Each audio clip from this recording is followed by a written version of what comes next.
Take a good look at me. I am a grown man wearing a skin-tight fluorescent green spandex suit. I look like a green screen error that gained a soul, or perhaps a radioactive pickle that failed out of superhero school.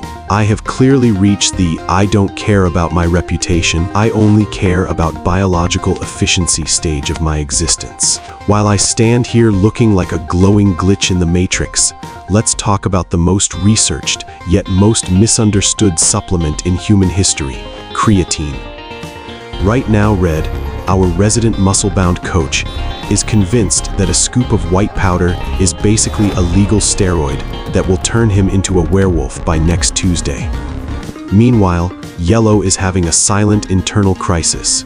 She heard a rumor on a fitness forum that creatine causes instant baldness, and she's already terrified of losing her edge. Then we have Green, our relatable novice, who is convinced that if he touches the stuff, he'll swell up with water like a sentient sponge and look puffy in his vacation photos. Because I've already traded my social standing for this neon suit, I decided to become the ultimate crash test dummy. I took creatine every single day for 365 days straight.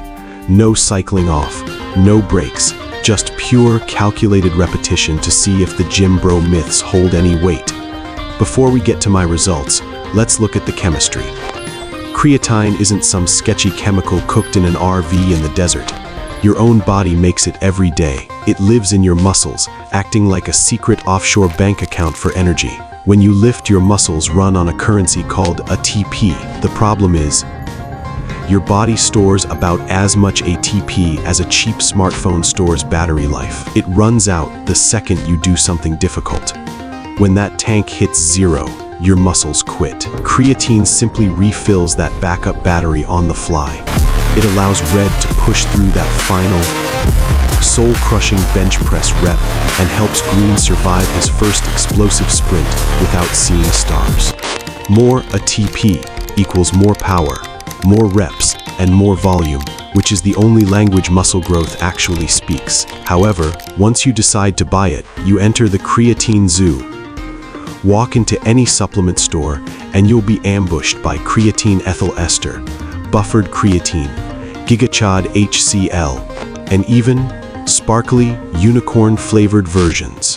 They all promise 1000% better absorption and instant results, while charging you 4 times the price. Here is the truth from your favorite fluorescent clown. It's all a marketing scam. They take a perfectly functional product, slap a fancy label on it, sprinkle some science-sounding words, and hope you're too distracted to check the back. Throughout my entire year, I used nothing but basic creatine monohydrate. It has 0 absorption issues. It's the most studied version in existence, and it's the only one that doesn't try to rob you. If you see a long list of fillers on the label, you're just paying for expensive trash. When it comes to the dosage, stop acting like a math professor. 5 grams a day, which is usually just 1 scoop, is perfectly fine for 99% of the population. If you're a massive human like Red, you might push it to 7 grams. If you're smaller like Yellow, 3 or 4 grams is plenty. But please do not waste your limited brain power debating over a 0.2 gram difference. Creatine isn't rocket fuel. The exact milligram won't decide if you explode or not. What actually matters is consistency. Taking it every single day beats trying to calculate the mathematically perfect dose while your life falls apart around you. Now, there are 2 ways to start this journey. You can speed run it with a loading phase, taking 20 grams a day for a week to flood your muscles as fast as possible. It works, but it's also an excellent way to nuke your gut. High doses of creatine can cause your stomach to open a formal ticket of complaint, leading to a very intimate relationship with your bathroom. The second option is the non-loading phase. Just take 5 grams a day from the start. It takes 3 weeks to reach full saturation instead of 1, but you won't have a digestive horror story to tell. I chose the lazy way. No gut issues, just results. And the timing? People love to overcomplicate this. Unlike caffeine, creatine doesn't give you an instant kick. It builds up in your system over weeks. Once your muscles are full, it just sits there doing its job 24/7. Whether you take it at 9 a.m. or 9 p.m. is irrelevant.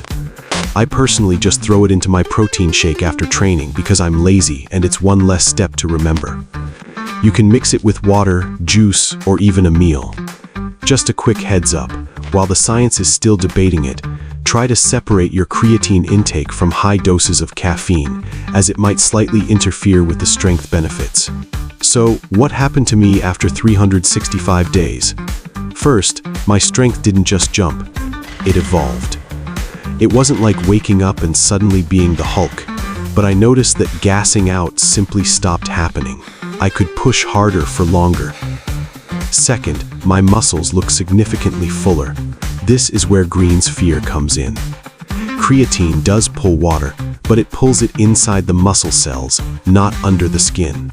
You don't look soft or bloated, you look dense and jacked.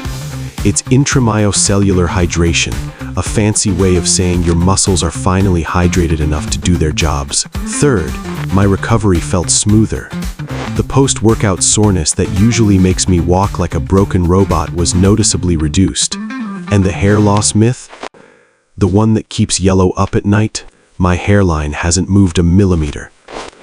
That whole myth started from a single 2009 study on rugby players that showed a slight increase in DHT, a hormone linked to baldness, but it has never been replicated in a way that proves actual hair loss. If your hair is falling out, it's not the white powder in your cupboard, it's the DNA you inherited from your father. Blame your parents, not your supplements. And no, it won't make you grow body hair like a gorilla either. That's just called hitting puberty. The bottom line is that creatine is the cheapest, safest, and most effective tool in the kit. If you want more power, better recovery, and fuller muscles, stop overthinking and just take the 5 grams. I might look like a radioactive tennis ball in this suit, and my dignity might be long gone, but at least my physique is fueled by science. Stay consistent or stay the same. Let's get to work.